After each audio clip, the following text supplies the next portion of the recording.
Hello guys, and welcome to the final episode of this year's edition of the 12 Games of Switchmas, and today I will be talking about my personal Game of the Year, Xenoblade Chronicles 3.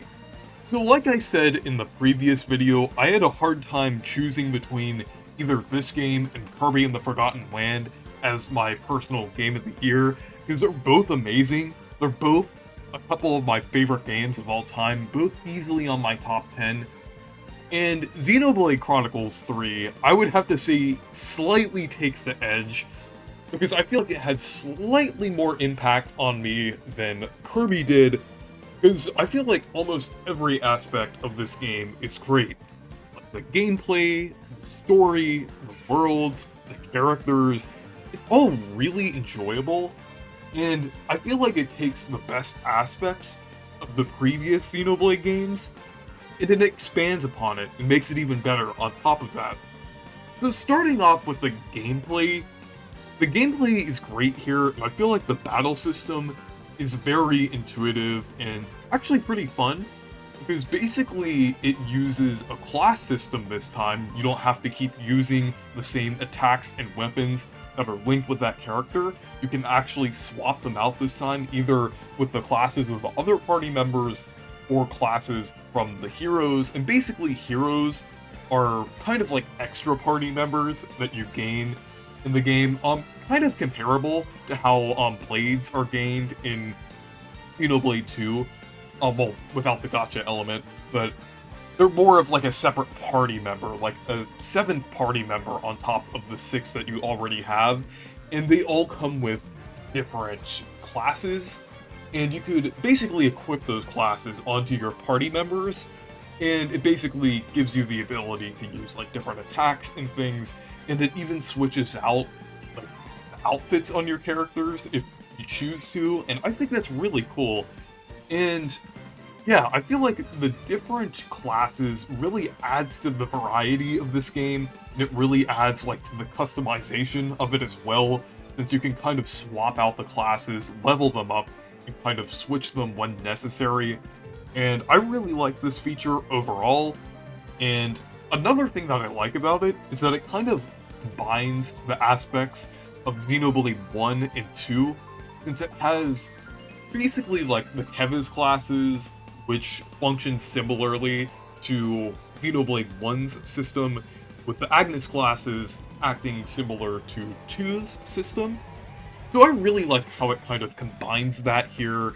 And then on top of the class system, there's also the Ouroboros system, which is kind of connected to it with like the extra arts and everything that you can also use. And even though it seemed a bit gimmicky at first, I really like it, and I feel like it definitely adds variety to the battle system, and it also adds to the story as well. And yeah, I just really like this system overall. The chain attacks are also nice, and you can basically gain an EXP bonus, like after you defeat an enemy and you continue the chain attack, which is nice. That was definitely helpful when grinding and trying to level up. And yeah, the battle system and the gameplay overall is great. I really enjoyed it. It's basically, like I said, the best aspects of Xenoblade 1 and 2. I haven't played X, so I'm not sure if it took anything from that game, but I know it definitely does take many good aspects from 1 and 2 and kind of expands upon it. And it definitely feels more intuitive as well than the system in the previous games, because I feel like I had an easier time learning this battle system. I'm not sure if it's because I've played previous games, but something about it definitely felt that was more approachable, and it wasn't as difficult to understand as battle systems in the previous games, so I really enjoyed it overall. So, the next thing that I really enjoyed about Xenoblade Chronicles 3 is the story. The story is really good. I would have to say it's one of my favorite stories in a video game in general. Basically, it takes place in this world called Aeonios, and it's kind of like the combination of the worlds of Xenoblade 1 and 2.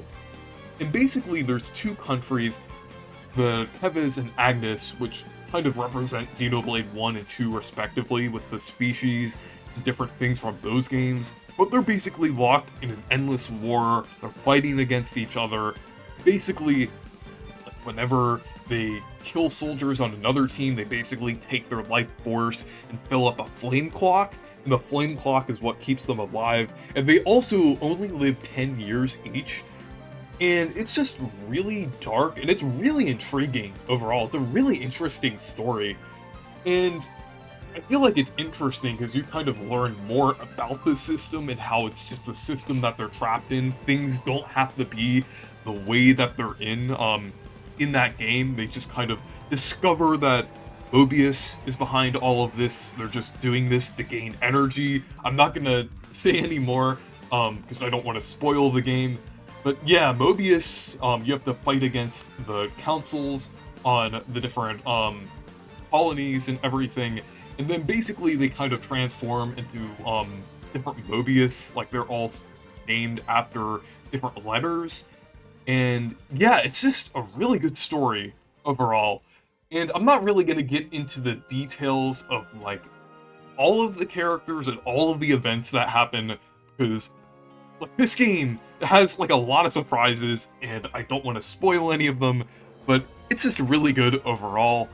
And on top of the story, there's also the characters. Of course, there's the main six with Noah and Mio, who have a great relationship that kind of evolves over time. You get to learn about these characters and the importance of Noah and Mio and everything. And also like Uni and Tyon and Lance and Senna. They're all great characters, and they each have great personalities that are kind of like touched on in different parts of the game, and their backstories are touched on in different parts of this game. I feel like the only character that didn't get that much of a backstory is Senna, but I feel like Senna is still a very lively and interesting character. I mean, like, they still definitely give her a lot of time in the game, but like, all the other characters definitely get like a detailed backstory. But yeah, overall, the main six are great. They have a lot of moments that are like kind of heartwarming or serious, and it's just great to see these six members, party members interact and kind of, like their dynamic is really interesting overall.